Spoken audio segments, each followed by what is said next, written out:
Good morning, Philippines. Today's video is intended to help those who may be considering building in the Philippines, and I thought I'd contribute my experience as a consultant for building envelopes in British Columbia. I testified to the Barrett Commission and worked for Levelton Engineering in their building envelope division, and I've overseen over $26 million worth of renovation repairs dealing with building envelope. So I thought share with you some design ideas that may help you when constructing in order to reduce your costs and maintain building values. Here we go.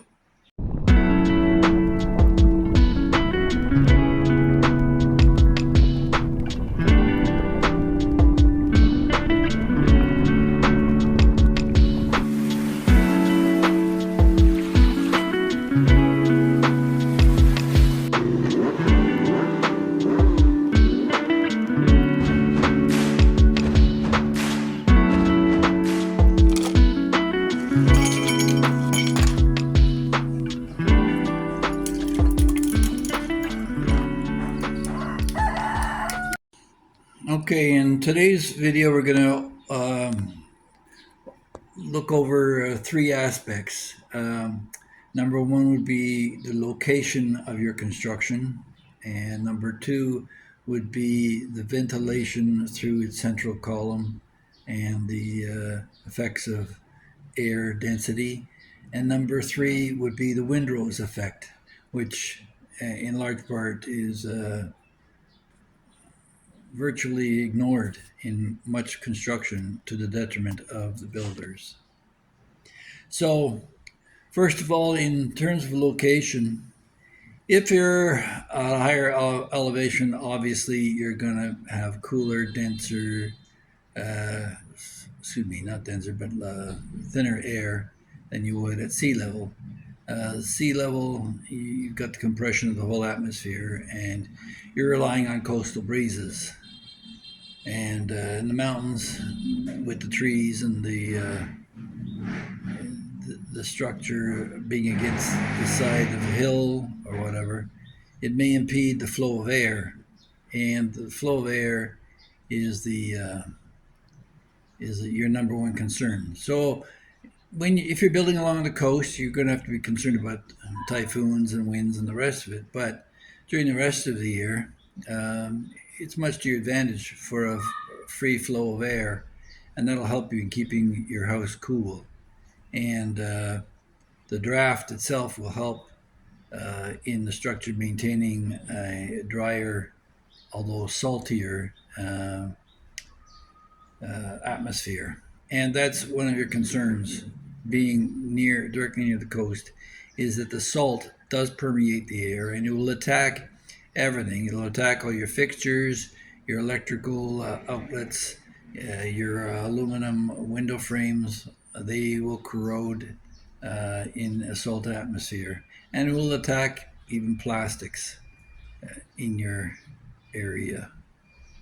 So that's the first item, is the airflow on the seashore versus the mountainside, where there's less of a flow unless you're in an exposed location. And you're going to be, the higher you go, of course, the cooler it gets. And with this in mind, we'll move on to the item number two, which is the flow of air. So cold air being denser, it drops, it falls, and warm air rises. You notice this every time you start a fire and you see the smoke rise. So you know this already to be true. So if you're building a home, it's key for ventilation that the cooler air be generated from the top of your structure so that it falls naturally down to the lower levels.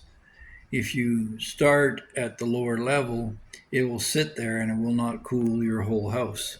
So in my case, I put a 3 horsepower air conditioner at the top of the building and smaller air conditioning units below. And then as well, My stairwell, something you don't see much of in the Philippines, has a skylight which can be opened on the side so that the warm air that builds up near the roof can vent. Now, you don't have to really worry about the cold air escaping through the vent. It's going to naturally fall and displace the warm air, which will be pushed out through the top. You'll notice this as well with water as it migrates up the wall through capillary action, and it'll move up to 33 feet or 1 atmosphere if there's enough sufficient humidity to provide for it. Otherwise, it'll wick off and evaporate. Here, you don't have the problem they do in northern climates where they tend to seal the buildings up so tight that the water builds up, but it can happen. And if you've gone with a bamboo or grass roof or something like that, the moisture there will build up if you don't have proper airflow. And it doesn't matter where you are in the world if the air doesn't circulate. So that's why I recommend you make sure that your roof cap has a roof vent, a ridge vent, skylight that can open up, or a vent that you can open up when it gets extremely humid or damp, so that the warm, moist air rises to the top. So then, along with these two items is the third, which is the Windrose effect. And the Windrose effect has been studied by a lot of building engineers and is relatively new to the construction phase. They found that even though they built the buildings properly with the proper rain screen or rain drain features, it was the nature of the wind and the breezes that surround the structure, because you can get the wind creating a variance in pressure areas around your building. As it circulates around your building, depending on the shape or nature of your building, higher pressure areas can build up, and that's where you'll get water infiltrating into your building that wasn't intended. So you can do a simple test yourself, going around with some green bamboo in the breeze, and notice where the wind's blowing around your building. This is a less sophisticated method, but it does work. You'll be able to determine where the wind is carrying the moisture. And if you've already built a structure, you're likely to see this anyway, because you're going to see water build up on what should be the backside of a wall or the building that it's not directly exposed to the elements, and you're left surprising why. Well, that's because the wind has wrapped itself around, and this is the Windrose effect. It wraps around and carries the water around to the other side of the building. And this is key when you're doing your structure, to understand that. So aside from your foundation and the soil and lands that you're building on, you should have it tested. As we did here, it cost about 60,000 pesos for a single hole to be drilled. But by doing that, making sure that you're not on clay or sand or something that's going to collapse in an earthquake, that helps out a lot. And couple with that, during the course of construction, you make sure at the bottom that you got those bridge beams that are under the soil, connecting your footings, all your footings together, so that the whole building moves as a unit. I'm talking about concrete structures. If you're going with bamboo or something like that, that's a whole nother matter, and that's for another day.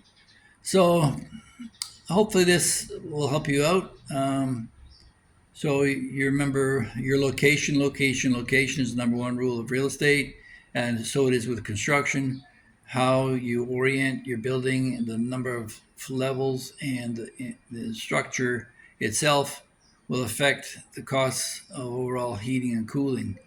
Heating not being such a matter here in the Philippines. So another thing you've got here is the dirty kitchen, which is designed to be kept outdoors to keep the heat from entering the building.